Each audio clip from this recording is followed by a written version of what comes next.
लोक जनशक्ति पार्टी के अध्यक्ष चिराग पासवान अपने आप को मोदी का हनुमान कहते हैं। मैं उनका हनुमान हूँ, हनुमान की तरह चीर के देख ले मेरा सीना, मेरे दिल में प्रधानमंत्री बसते हैं। चिराग पासवान ने यूपी में अपने खेमे की 5 में से 5 सीटें जीतकर साल 2024 के लोकसभा चुनावों में अपने लिए अपना 100% परफॉर्मेंस वाला रिपोर्ट कार्ड तैयार किया है।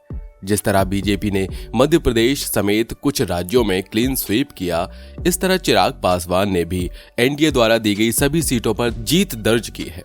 चिराग पासवान अपने बिहेवियर, अपने लुक और वे ऑफ एक्सप्रेशन के जरिए भी अपना इंप्रेशन छोड़ते हैं। आइए जानते हैं इस युवा नेता के बारे में कुछ इंपॉर्टेंट फैक्ट।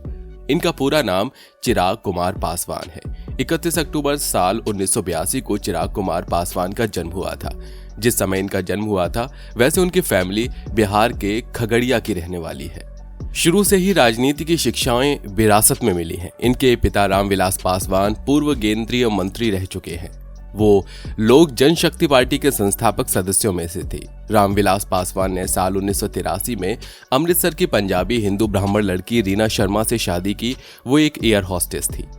चिराग पासवान ने अपनी school life national institute of open school से पूरी की है। साल 2003 में इन्होंने दिल्ली में स्थित स्वशासी संस्थान से कंप्यूटर साइंस में बीटेक की डिग्री हासिल की और साल 2005 में झांसी के बुंदेलखंड विश्वविद्यालय से इंजीनियरिंग और प्रौद्योगिकी संस्थान से कंप्यूटर इंजीनियरिंग में दाखिला लिया। इसके बाद इन्होंने यहाँ 3 सेमेस्टर तक पढ़ाई की और फिर इस कॉलेज को इन्होंने छोड़ दिया। कॉलेज से बाहर आने के बाद इन्होंने फिल्मों में काम करना शुरू किया। 2011 में इन्होंने फिल्म मिले ना मिले हम में काम किया, जिसमें उनकी हीरोइन के तौर पर कंगना रनौत ने काम किया था। साल 2012 में इन्हें स्टार डस्ट की तरफ से सुपरस्टार ऑफ टुमारो पुरुष के लिए नॉमिनेट भी किया गया था। फिल्म मिले ना मिले हम में इनका एक आइटम सॉन्ग काफी पॉपुलर हुआ था। किट्टू गिलहरी चमक छल्लो रानी गाने पर चिराग पासवान श्वेता तिवारी के साथ ठुमके लगाते हुए नजर आ रहे हैं। इस गाने में चिराग पासवान के डांस मूव काफी शानदार हैं। जब ये गाना रिलीज हुआ था उस समय काफी हिट हुआ और लोगों ने इस गाने को काफी पसंद किया। आज भी ये गाना बजाया जाता है।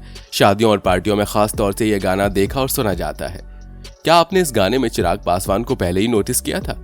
आपका जो भी जवाब हो हमें कमेंट बॉक्स में लिखकर जरूर बताइएगा। दोस्तों, जिन साथियों ने अभी तक चैनल को सब्सक्राइब नहीं किया है वो सब्सक्रिप्शन का बटन दबाकर नोटिफिकेशन बेल को जरूर ऑन कर लें ताकि आने वाले वीडियो वो बिना किसी रुकावट के देख सके। कंगना रनौत के साथ यह फिल्म करने के बाद इनका रास्ता बदल गया, जबकि कंगना रनौत फिल्मों में ही काम करती रहीं। हालांकि ये दोनों आपस में कभी भी एक दूसरे के टच में नहीं रही, लेकिन जब कंगना रनौत ने मंडी सीट से लोकसभा के लिए पर्चा दाखिल किया तब चिराग पासवान ने कहा था कि वो जीत कर आए तो हम लोग एक साथ संसद में मिलेंगे और आज ये बात सच हो गई है। फिल्मों में इनका करियर बहुत ज्यादा सफल नहीं रहा और बहुत जल्दी इन्होंने बॉलीवुड को छोड़ दिया। इसके बाद वो अपने पिता की राजनीतिक विरासत को संभालने लगे, उनके साथ मिलकर काम करने लगे। इसके बाद इन्होंने 2014 में लोकसभा चुनाव लड़ने का मन बनाया और लोक जनशक्ति पार्टी के टिकट पर बिहार के जमुई लोकसभा सीट से चुनाव लड़ा। उनके सामने थे राष्ट्रीय जनता दल के नेता सुधांशु शेखर भास्कर, जिनको इन्होंने 85,000 से अधिक मतों से हरा दिया और जमुई से सांसद चुनकर लोकसभा पहुंच गए। इसके बाद चिराग पासवान ने 2019 में भी लोकसभा का चुनाव लड़ा और इस बार उन्होंने अपने कॉम्पिटिटर भूदेव चौधरी को हराया। इस चुनाव में चिराग पासवान को 5,28,771 वोट मिले। आपको बता दें कि चिराग पासवान रोजगार नाम से एक एनजीओ भी चलाते हैं। ये एक ऐसी एनजीओ है जो अपने बिहार स्टेट में बेरोजगार नौजवानों को रोजगार दिलाने का काम करती है। साल 2014 में जब चिराग पासवान ने जमुई निर्वाचन क्षेत्र से लोकसभा के लिए पर्चा भरा तो उनके पिता भी इसी पार्टी से हाजीपुर निर्वाचन क्षेत्र से चुनाव लड़ रहे थे। उन्होंने भी लोकसभा का चुनाव जीत लिया। ग्राउंड लेवल पर अपनी सक्रियता दर्शाते हुए साल 2020 के बिहार विधानसभा चुनाव से पहले चिराग पासवान ने बिहार के युवाओं को अट्रैक्ट करने के लिए बिहार फर्स्ट बिहारी फर्स्ट अभियान शुरू किया था। इस अभियान का लक्ष्य था बिहार का एक पूर्ण राज्य के रूप में विकास करना। इस दौरान चिराग पासवान ने कहा कि बिहार को नंबर 1 राज्य बनाने की आवश्यकता है। 27 फरवरी 2021 को चिराग पासवान ने अयोध्या में मंदिर निर्माण के लिए 1,11,000 रुपए का दान दिया था और साथ ये भी कहा था कि समाज के वंचित वर्ग से संबंधित प्रत्येक व्यक्ति का कर्तव्य है कि वो राम मंदिर निर्माण के इस महान कार्य में योगदान दें। 14 जून 2021 को चिराग पासवान को उनके चाचा पशुपति कुमार पारस ने लोक जनशक्ति पार्टी के लोकसभा के नेता के तौर पर हटाने का प्रयास किया।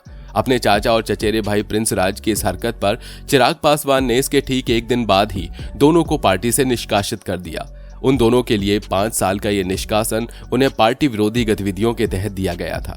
साल 2024 के लोकसभा चुनाव में भी चिराग पासवान ने अच्छा प्रदर्शन किया। वो खुद तो जीत कर आई ही, अपने साथ ही 4 और कैंडिडेट को चुनाव जिता कर लाई। चिराग पासवान ने 2024 का चुनाव हाजीपुर लोकसभा संसदीय क्षेत्र से लड़ा था, जबकि बिहार के जमुई की उनकी परंपरागत सीट को उन्होंने अपने बहनोई को दे दिया था। वर्तमान समय में मोदी सरकार ने उन्हें अपने कैबिनेट में जगह दी है और उन्हें कैबिनेट मंत्री बनाते हुए खाद्य प्रसंस्करण उद्योग मंत्रालय का कार्यभार सौंपा है। अपने शपथ ग्रहण समारोह के दौरान चिराग पासवान के द्वारा किया गया मंत्रोच्चार भी मीडिया की सुर्खियां बन गया। मैं चिराग पासवान ईश्वर की शपथ लेता हूं। आपको बता दें कि लोक जनशक्ति पार्टी के संस्थापक सदस्यों में से एक रहे रामविलास पासवान का जन्म 4 जुलाई 1946 को बिहार के खगड़िया में हुआ था। वो बिहार की हाजीपुर लोकसभा सीट से 9 बार सांसद रहे हैं और 2 बार राज्यसभा सदस्य रहे हैं। साल 1996 से 1998 के बीच रामविलास पासवान देश के रेल मंत्री रहे। इसके बाद अटल बिहारी वाजपेयी सरकार में वो 2 बार मंत्री बने, जिसमें वो 1 बार सूचना एवं प्रसारण मंत्री और 1 बार खनिज मंत्री बने। 2004 से 2009 के बीच मनमोहन सिंह सरकार में भी वो केंद्रीय उर्वरक और रसायन मंत्री के पद पर रहे। नरेंद्र मोदी सरकार के अपने पिछले दोनों कार्यकाल में रामविलास पासवान उपभोक्ता मामलों के मंत्री रहे।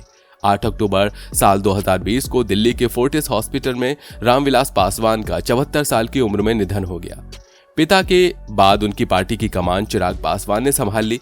रामविलास पासवान को भारत सरकार ने पद्म भूषण से सम्मानित किया। जीत के बाद पिता को याद करते हुए चिराग पासवान भावुक हुए और उन्होंने बताया कि वो अभी अपने पिता को महसूस करते हैं। गाड़ी में बैठे हुए वो अक्सर उनका नंबर डायल करने लगते हैं। मैं अभी भी कितनी बार मैं गाड़ी में बैठता हूँ तो मैं उनका नंबर डायल करने लगता हूँ। रामविलास पासवान के बारे में बताते हुए वो कहते हैं कि उनकी खास आदत थी कि वो हर मोमेंट पर उन्हें फोन करते थे और जितनी बार मैं मंच से उतरता था तो या तो उनका फोन मुझे आ गया होता था या मैं उनको डायल कर रहा होता था, यही होता था। प्रधानमंत्री मोदी के साथ अपने पलों के बारे में उन्होंने बताया कि इस जीत के बाद जब वो मोदी जी से मिले तो मोदी जी के शब्द थे, बहुत बढ़िया बेटा। चिराग पासवान का कहना था कि यदि उनके पिता आज जीवित होते तो शायद वो भी इन्हीं शब्दों में उन्हें बधाई देते।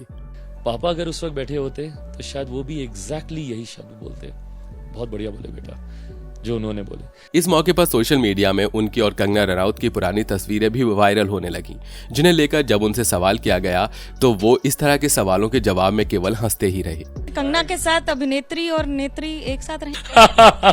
कभी बॉलीवुड कलाकार के तौर पर एक साथ एक ही फिल्म में काम करने वाले इन दोनों किरदारों की अगली मुलाकात राजनीतिक मंच पर इस तरह विजेताओं की तरह होगी, ये शायद ही पहले किसी ने सोचा होगा।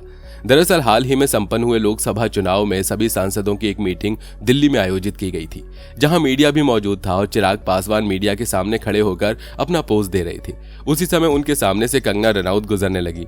तब चिराग पासवान ने बड़ी ही गर्मजोशी से कंगना को आवाज दी और कंगना जब पलटकर उनके पास गई तो दोनों ने एक दूसरे को गले लगाया और एक दूसरे को जीत की बधाई दी। कंगना,